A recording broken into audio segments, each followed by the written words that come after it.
사랑합니다. 축복합니다. 한 번 더 인사하십니다. 사랑합니다. 축복합니다. 우리는 성경을 읽어가면서 하나님의 생각과 사람의 생각이 너무나 다르다, 이런 것을 발견하게 됩니다.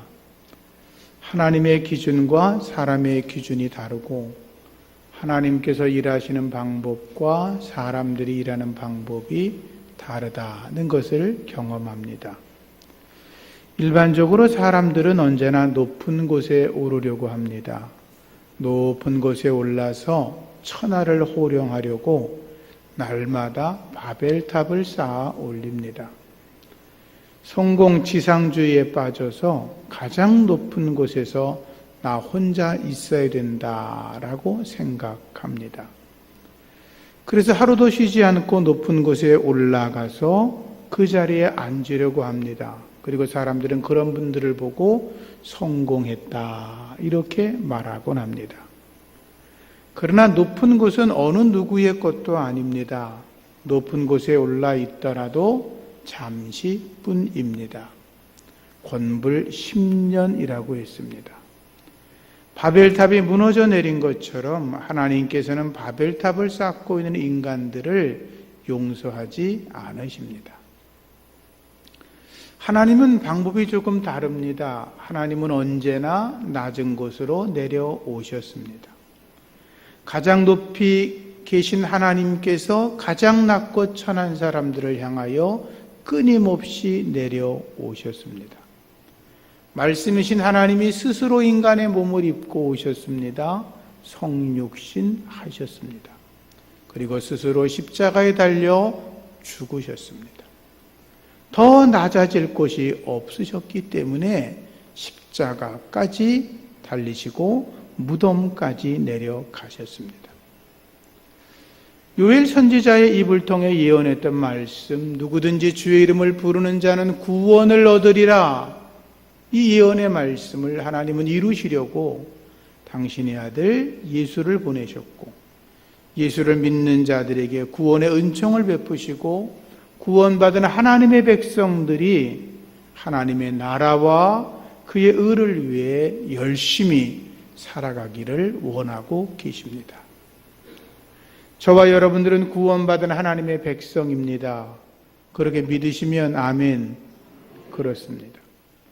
구원받은 하나님의 백성은 세상의 방법, 세상의 뜻이 아니라 하나님의 방법, 하나님의 뜻을 잘 헤아려야 합니다. 하나님의 자녀로 부끄러움이 없어야 합니다. 성령의 은혜로 자신을 날마다 쳐서 복종시키면서 순종하는 훈련을 해야 합니다. 육체의 소욕을 벗어버리고 성령의 소욕을 따라 살아가야 합니다. 영적인 훈련을 이겨내면서 하나님의 성품을 내가 힘입어야 합니다. 하나님의 동역자가 되어서 온 세상에 하나님의 복음을 전하는 주님의 사람이 되셔야 하는 것입니다. 하나님께서 불러내신 대부분의 사람들은 평범한 사람들이었습니다. 그들은 보통 보면 어리석고 바보 같고 지혜가 부족했습니다. 성격도 괴팍하고 자기 욕심이 가득하고 불같이 화도 잘 내는 그런 사람이었습니다. 위기가 닥쳐오면 벌벌 떨고 도망을 다니고 죽음의 고비가 눈앞에 오면 나는 그런 일 모른다고 잡아떼면서 자기 생명을 유지하기에 바빴던 사람들입니다. 주님의 불러낸 사람들의 대부분은 그렇게 인정받거나 존경받는 사람도 아니었습니다. 그저 저와 여러분들처럼 평범한 사람들이었습니다. 예수님께서 불러내신 베드로도 마찬가지였습니다. 그는 갈릴리 호숫가의 한 모퉁이에 있는 작은 마을 베세다 촌놈 출신이었습니다. 후에 가버나움으로 나와서 살긴 했지만 그는 촌놈이었습니다.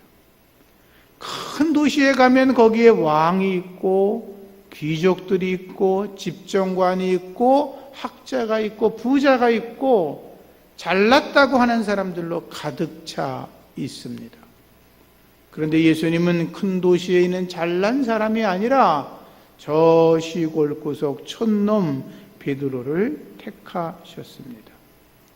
사람들의 눈으로 볼 때 별로 중요하지 않다고 생각하는 곳, 사람들이 볼 때 별스럽지 않은 사람, 그를 들어 쓰시는 것이 하나님의 방법이셨던 것입니다. 예수님 당시에 유대 백성들은 로마 식민지 하에 있었습니다. 이스라엘 백성들이 애굽의 노예로 살았을 때처럼 그들은 힘든 시간들을 보냈습니다. 북왕국 이스라엘이 아수르에게 멸망당한 뒤에 모든 백성들이 다 유브라테스 메소포타미아 주변으로 흩어졌을 때처럼 그들은 고난의 연속이었습니다. 남왕국 유다가 바벨론에게 망해서 70년 동안 포로로 끌려갔을 때처럼 이스라엘은 처참한 시기를 겪고 있었습니다. 로마는 이스라엘을 식민지화 시켰던 것입니다. 그런데 사람들은 자기들이 힘들고 어렵고 내 힘으로 아무것도 할 수 없어 라고 생각할 때 사람들의 머릿속에는 누군가 강력한 지도자가 나타나서 나를 구해줬으면 이란 생각을 합니다. 사람들은 그런 사람들을 가리켜서 카리스마가 있다 이렇게 이야기합니다. 그런데 그들의 대부분은 독재자들입니다. 우리나라도 먹고 살기 어려울 때 독재 정권이 힘을 쓰지 않았습니까? 유대 백성들은 때가 이르면 자기 백성을 구원해 줄 메시아가 온다라는 희망을 갖고 있었습니다. 하나님이 약속하셨으니 틀림없이 지켜줄 거라고 믿었고 로마 식민지 안에 있으면서 그들은 하나님이 보낼 메시아, 마치 이스라엘 백성들을 애굽에서 건져낸 모세 같은, 또는 주변 국가를 다 물리치고 가장 강성했던 하나님의 나라를 세웠던 다윗 같은 위대한 지도자가 반드시 올 거라고 믿고 있었습니다.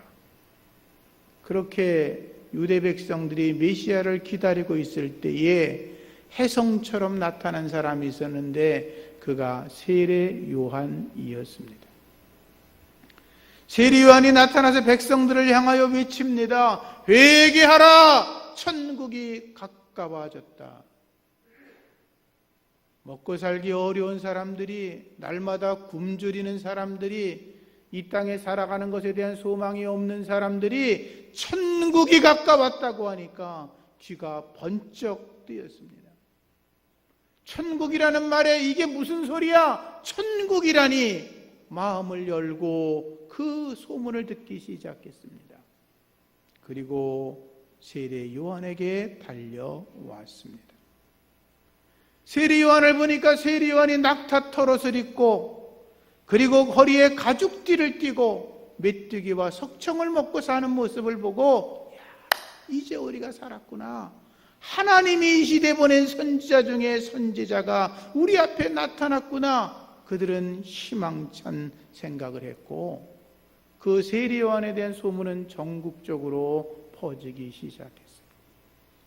요단강 동편 세례 요한이 있다고 소문난 그곳에 사람들이 인산인해 모이기 시작했습니다. 그리고 그 소문은 베드로가 살고 있던 갈릴리 호수 주변에도 퍼졌습니다. 그리고 베드로, 안드레, 야고보와 요한이 고기 잡던 것을 멈추어 두고 그들도 세례 요한을 보러 길을 떠나게 되었습니다. 세례 요한은 여인이 낳은 자 중에 가장 큰 자라고 예수님이 칭찬하셨지요. 말라기 이후에 처음으로 살아계신 하나님의 말씀을 전하는 선지자, 참된 마지막 선지자가 왔던 사람, 그가 바로 세례 요한이었습니다. 그런데 세례 요한의 입에서 나오는 말은 거침이 없었습니다. 당시 영적 지도자라고 알려졌던 바리새인들을 향하여 세례 요한이 이렇게 말합니다. 독사의 자식들아, 회개에 합당한 열매를 맺어라. 너희가 회개하지 않으면 도끼에 찍혀 불에 던져지는 나무처럼 너희들도 지옥불에 떨어지고 말 거라고 외칩니다. 세리들을 향하여 외쳤습니다. 부과된 세금 이외에 부당하게 더 많은 것을 걷지 말아라.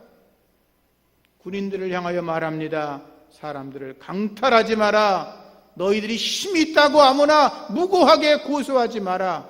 너희들이 받은 월급으로 족한 줄 알아라. 백성들이 세리요한의 말을 들으니 틀림없는 말이었습니다. 그들은 아멘, 아멘 하며 세례요한을 따르기 시작했습니다. 그 중에 바리새인들에게 보냄받은 자가 세례요한에게 물었습니다. 당신 누구요? 요한이 말합니다. 나는 그리스도가 아니고 엘리야도 아니고 나는 그 선지자도 아니다. 나는 단지 이사야 선지자가 예언한 그대로 말하면 광야에서 외치는 자의 소리라고 말했습니다. 나는 예수님의 길을 준비하는 자다. 나는 광야에서 외치는 자의 소리라고 이야기했던 것.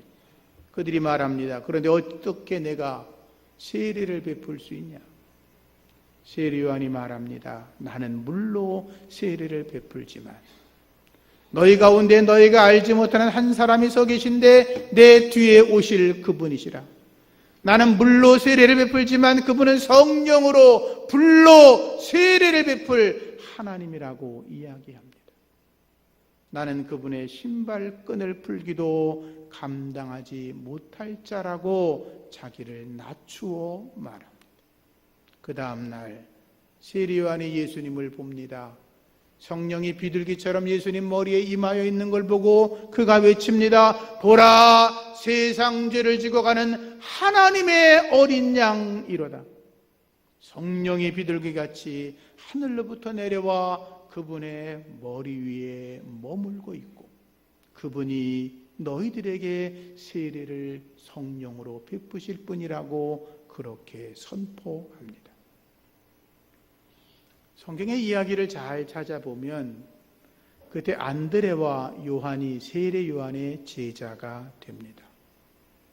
예수님은 세례 요한에게 세례를 받았고 세례 받을 때 그리고 예수님이 물에서 올라와 기도하실 때 성령이 내려와 예수님의 머리에 강림합니다. 하늘에서 음성이 들리지요. 이는 내 사랑하는 아들이요 내 기뻐하는 자라. 그리고 예수님은 세례 받으신 뒤에 즉시로 성령에 이끌려서 광야로 들어가셨고 악한 사단에게 40일 동안 시험을 받습니다. 금식하며 승리하고 나오시지요. 광야에서 나오신 예수님이 다시 요단강 동편 베다니로 가셨습니다. 그때 세례 요한이 다시 한번 예수님을 보고 외칩니다. 보라, 하나님의 어린 양이시로다. 그 소리를 듣고 세례 요한의 제자였던 안드레와 요한이 예수님을 따라 예수님의 제자가 됩니다. 예수님이 묻습니다. 너희들 나한테 뭘 구하려고 쫓아오냐? 그들이 묻습니다. 선생님, 어디에 거처하고 계십니까? 예수님 말씀하죠. 와서 보라. 그들이 예수님을 따라갔습니다. 그때 시간이 오후 4시경이었습니다. 그때 안드레가 예수님과 요한과 더불어 예수님과 만나 이야기하는 중에 안드레는 예수님이 하나님의 아들 메시아, 우리가 그토록 기다리셨던 하나님이신 걸 알게 되었고 그 너무나 주님 만난 것에 대한 감격에 놀라서 자기의 친형이었던 베드로에게 달려갑니다. 그리고 말합니다. 내가 메시아를 보았다. 메시아를 보았다. 형도 여기에서 이러고 있지 말고 예수님에게 가서 그분을 만나자고 이야기를 합니다. 베드로가 이게 무슨 소리야? 라고 있을 때 안드레가 손을 붙잡고 끌고 갑니다. 예수님에게 갔는데 예수님께서 그 베드로를 보자마자 이렇게 말씀하시지요. 내가 요한의 아들 시몬이구나. 그렇지만 장차 내 이름을 게바라고 할 것이다. 이게 예수님과 베드로의 첫 번째 만남이었습니다. 시몬이라고 하는 이름은 사막, 황야 또는 바람에 흔들린다, 그래서 갈대라는 의미들이 있습니다. 쉽게 마음이 흔들리고 조속으로 변한다는 것입니다. 언제 어떻게 변할지 종잡을 수가 없다는 것입니다. 어떤 신학자가 이렇게 말했습니다. 시몬의 뜻은 갈릴리의 호수 같은 사람이란 말이다. 여러분, 호수라고 하면 잔잔하고 평화롭고 풍광이 아름답고 참 살기 좋은데, 너무 보기 좋은데 이렇게 생각하지 않습니까? 근데 갈릴리 호수는 경우가 좀 다릅니다. 헬몬산에서 불어오는 강력한 바람이, 기압 차이 때문에 바람이 불면 갈릴리 호수는 막 풍랑이 몰아칩니다. 파도가 칩니다. 그것이 언제 어느 때 어떻게 변화될지를 모릅니다. 그래서 그 시몬, 그 베드로는 언제 어떻게 변할지 모르는 그런 종잡을 수 없는 사람, 그런 말인 것입니다. 그런데 언제 어떻게 변할지 모르는 종잡을 수 없는 그에게 예수님께서 내 이름을 게바, 베드로라고 하겠다고 말씀을 하셨지요. 베드로는 반석이란 뜻입니다. 성지순례를 가다 보면 요르단에서 페트라라는 곳을 가게 됩니다. 여러분들이 이렇게 영화나 영상으로 보신 그 페트라의 큰 그 규모 건축물을 보게 되는데, 그 페트라는 붉은색 사암으로 만들어진 고대 도시입니다. 그래서 보여지는 것은 알카츠네라고 하는 왕의 무덤인데, 그 페트라라고 하는 그 말이 바로 반석이란 말입니다. 예수님께서도 말씀하실 때 내가 이 반석 위에 교회를 지으겠다 말씀하셨고, 반석 위에 집을 짓는 사람이 지혜롭다고 말씀하셨는데, 반석이라고 하는 그 규모가 엄청나서 그 위에 집이나 건물을 지을 만한 돌을 반석이라고 이야기를 합니다. 그런데 그 반석, 거기에서 떨어져 나온 그걸 페트라라고 하는데, 베드로의 이름은 페트로스라고 본래 읽습니다. 그것은 큰 암석 바위에서 떨어져 나온 또 다른 바위 덩어리를 말하는 것입니다. 흔들리지 않는다, 그 말이죠.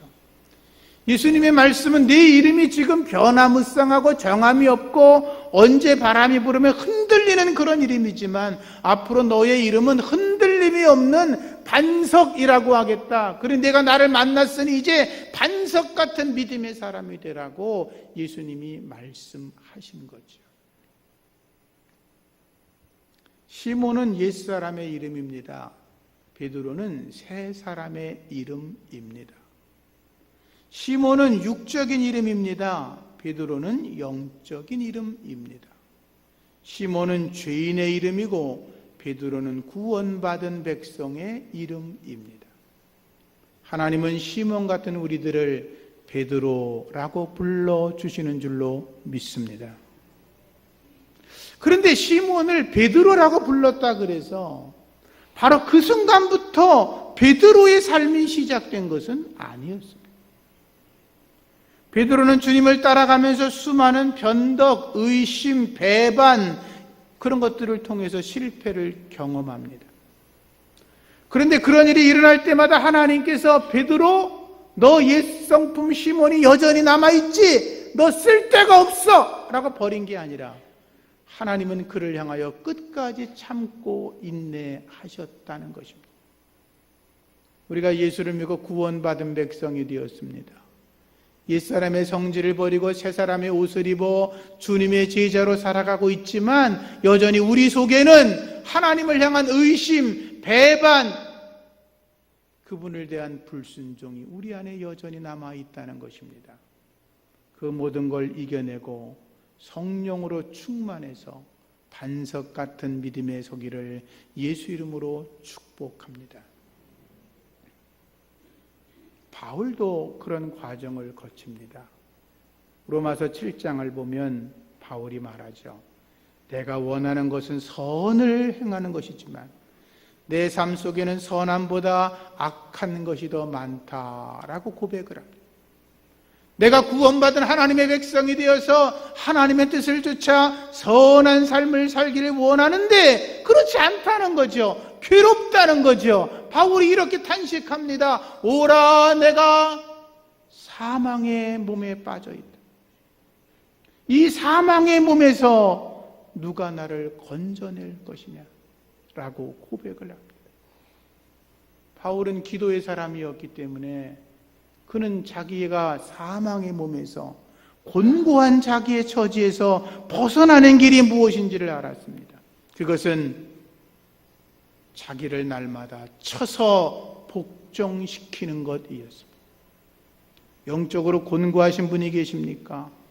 영적으로 사망의 몸에 빠져 고통 속에서 벗어나기를 원하는 분이 계십니까?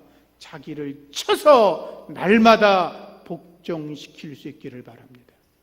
그래야 되는 겁니다. 바울은 고백합니다. 나는 날마다 죽는다. 내가 그리스도와 함께 십자가에 나를 못 박아버렸다. 내가 자랑하던 모든 것들을 배설물로 던져버렸다. 자기를 부인하는 것만이, 자기를 버리고 자기를 비우고 성령으로 자기를 채우는 것만이 하나님 앞에 온전히 순종하는 것이라는 것을 바울은 알았던 것입니다. 그래서 바울이 우리에게 가르치는 것입니다. 육체의 일을 벗어버려라. 음행, 더러운 것, 호색, 우상숭배, 주술, 원수 맺는 것, 분쟁, 시기, 분냄, 당짓는 것, 불멸, 이단, 투기, 술취함과 방탕함, 그와 같은 것을 벗어버려라. 그런 것들은 하나님의 나라를 유업으로 받을 수 없다. 오직 너희는 사랑과 희락, 화평, 오래 참음, 자비, 양선, 충성, 온유, 절제, 성령의 열매를 맺는 길만이 너희가 살 길이라고 말하였던 것입니다. 성령의 열매를 가득 맺는 거룩한 백성 되기를 축원합니다. 베드로 안에는 여전히 옛사람 시몬이 남아 있었습니다. 성경을 읽다가 제가 궁금한 건 뭐냐 하면 베드로와 안드레 형제입니다. 야고보와 요한 형제입니다. 그들 4명이 세례 요한에 가서 은혜를 받았습니다. 그런데 안드레와 요한은 세례 요한의 제자가 되고 그 후에 예수님의 제자로 따라가게 되는데 그 동안에 베드로는 어디서 무엇을 했는지 성경은 기록하고 있지 않습니다. 베드로가 워낙 잘난 척하는 거 좋아하는 사람 아닙니까? 나서기를 좋아하지 않습니까? 이래봬도 내가 하지라고 말하던 사람 아닙니까? 근데 베드로가 그 기간 동안에 무엇을 했는지 성경은 말하고 있지 않다는 거죠. 글쎄요, 은혜를 받았어도 자기가 여전히 해야 될 일이 많아서 그랬는지는 모르지만 어쨌든 그에 대한 기록은 성경에 감춰두고 있습니다. 우리가 아는 것처럼 베드로는 예수님을 주님은 그리스도이십니다. 살아계신 하나님의 아들이십니다. 라고 최초로 고백을 한 사람입니다. 예수님이 칭찬했습니다. 바요나 시몬아. 그때 시몬이란 말을 씁니다. 내가 복이 있구나. 이걸 알게 한 건 혈육이 아니라 하늘에 계신 내 아버지라고 말합니다. 너는 이제 베드로라 라고 반석이란 이름을 다시 말씀하십니다. 그리고 내가 이 반석 위에 내 교회를 세우겠다고 말씀하시면서 음부의 권세가 이기지 못할 것이고 내가 땅에서 매면 하늘에서도 매이고 땅에서 풀어헤치면 하늘에서도 풀릴 거라고 말씀을 하시죠. 그리고 예수님이 네가 말한 거 누구에게도 말하지 말라고 그러십니다. 이 일이 있은 후에 예수님께서 제자들에게 말씀하십니다. 처음으로 하시는 말씀이 뭐냐 하면 내가 십자가에 달려 죽을 거야. 그리고 사흘 만에 다시 살아날 거야 라고 말씀합니다. 그런데 성경은 이렇게 기록합니다. 베드로가 예수님의 말씀을 듣고 예수님에게 항변했다라고 되어 있습니다. 항변했다는 말은 꾸짖었다는 말입니다. 제가 몇 차례 말씀을 드렸지만 베드로가 이런 거죠. 뭐라고 예수님? 십자가 달려 죽는다고? 우리가 모든 걸 다 버려두고 당신을 따라갔는데 죽는다고? 부활한다고? 부활이 말이나 돼? 어디 그딴 소리를 하고 있어? 이렇게 따졌다는 겁니다. 예수님께서 말씀하셨습니다. 사탄아, 내 뒤로 물러가라. 내가 나를 넘어지게 하는 자구나. 내가 하나님의 일을 생각하지 아니하고 사람의 일을 생각한다고 책망하셨습니다. 여러분, 반석이라는 이름을 얻었어도 주는 그리스도시요 살아계신 하나님의 아들이십니다라고 내가 고백을 했어도 저와 여러분들이 구원의 확신이 있다고 그렇게 자랑을 하고 있어도 우리 안에는 옛사람의 시몬의 모습이 남아 있다는 것입니다. 내가 하나님의 성령의 능력으로 악한 마귀와 싸워 이겨낼 만한 능력이 없으면 우리는 어느 때라도 사탄의 앞잡이가 될 수밖에 없다는 것입니다. 성령 받으시기를 축원합니다. 마귀와 싸워 이기시기를 축원합니다. 온전히 하나님 앞에 순종하기를 축복합니다. 예수님은 끝까지 참으셨습니다.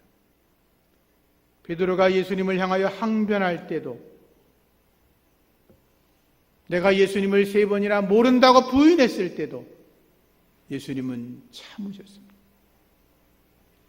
그 부족하고도 못난 베드로를 3년 동안이나 데리고 다니시면서도 주님은 그를 꾸지람하기보다 그를 사랑으로 품어 안으셨습니다. 나는 예수와 한패가 아니야. 나 예수 몰라. 내가 그와 함께 다녔다면 나를 죽여도 좋아. 그렇게 큰 소리 쳤던 베드로가 다구는 소리에 회개하며 울지 않습니까? 부활하신 예수님이 너 그때 왜 그랬니? 너 왜 내가 말하면 늘 귀담아 듣고 정신 차리지 않고 왜 맨날 딴짓하다가 또 이 모양이야? 혼내신 게 아니라 주님은 그때 이렇게 말씀하셨습니다. 성령 받으라 라고 말씀하십니다. 따라합시다. 성령 받으라. 성령을 받아야 된다는 겁니다. 내가 아무리 의지가 강하고 결단력 있고 힘이 있고 똑똑하고 잘난 척해도 성령 받지 않으면 사람의 생각과 사람의 판단과 사람의 모습으로는 하나님의 일을 감당할 수 없다는 것입니다. 주님의 뜻을 이룰 수 없다는 겁니다. 여러분들이 아무리 훌륭하고 여러분들이 아무리 똑똑하고 세상에서 인정을 받고 높은 사람이라고 칭찬을 받아도 성령 받지 않으면 사탄의 앞잡이가 될 수 있다는 거예요. 성령 받으시기를 축원합니다.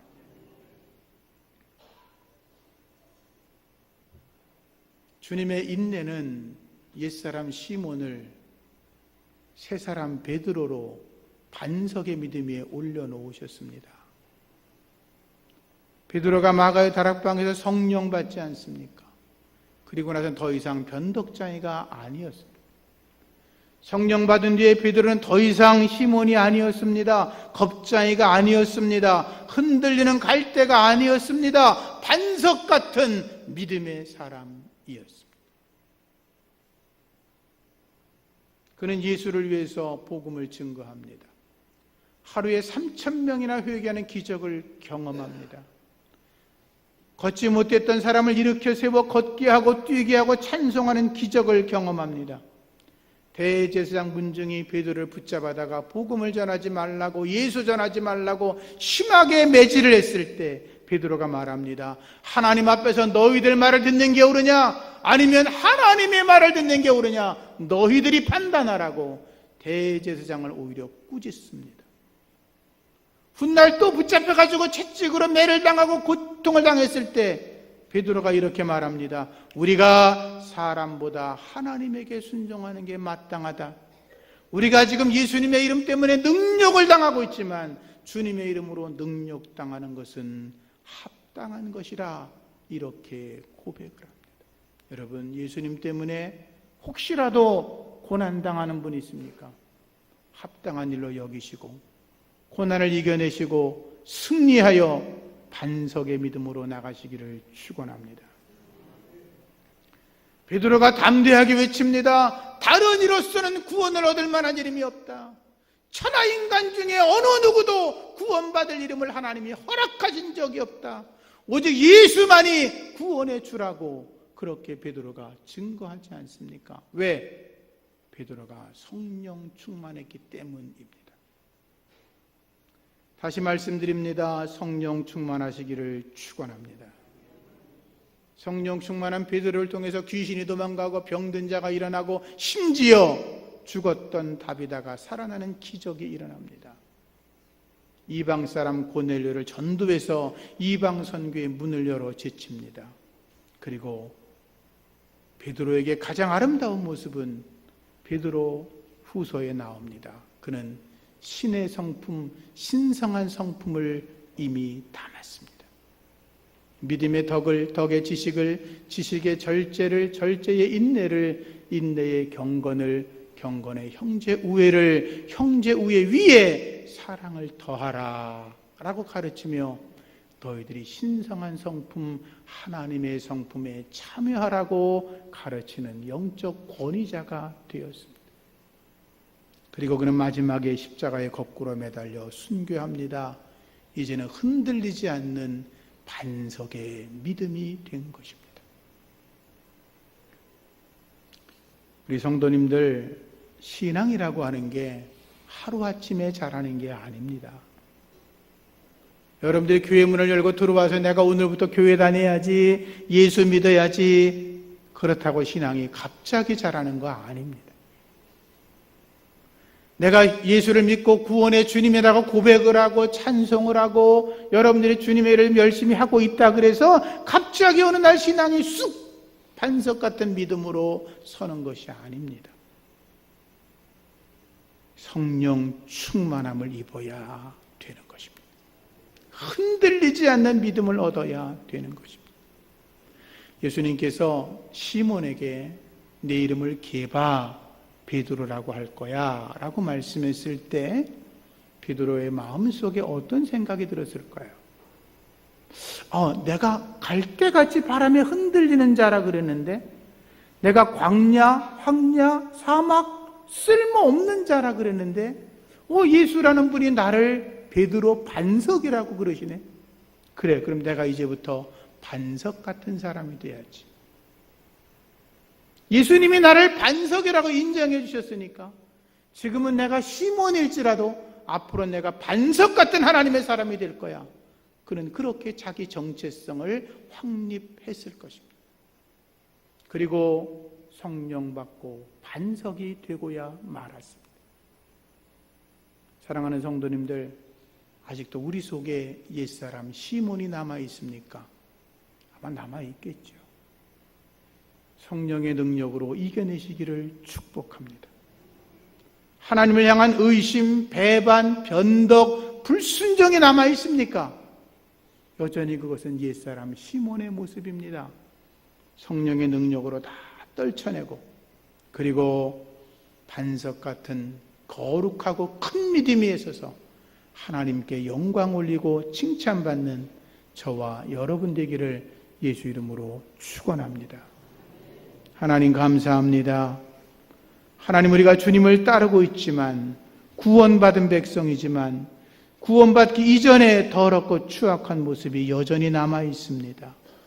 옛사람 시몬처럼 하나님을 의심하고 배반하고 변덕 부리고 불순종하고 그런 믿음이 없는 추악한 모습을 벗어버리게 하여 주시옵소서. 성령님께서 도와주시옵소서. 이 자리에는 우리 모두가 성령으로 충만해서 반석 같은 믿음이 있어서 하나님께 영광 되게 하여 주시옵소서. 예수님 이름으로 기도합니다. 아멘. 찬송가 459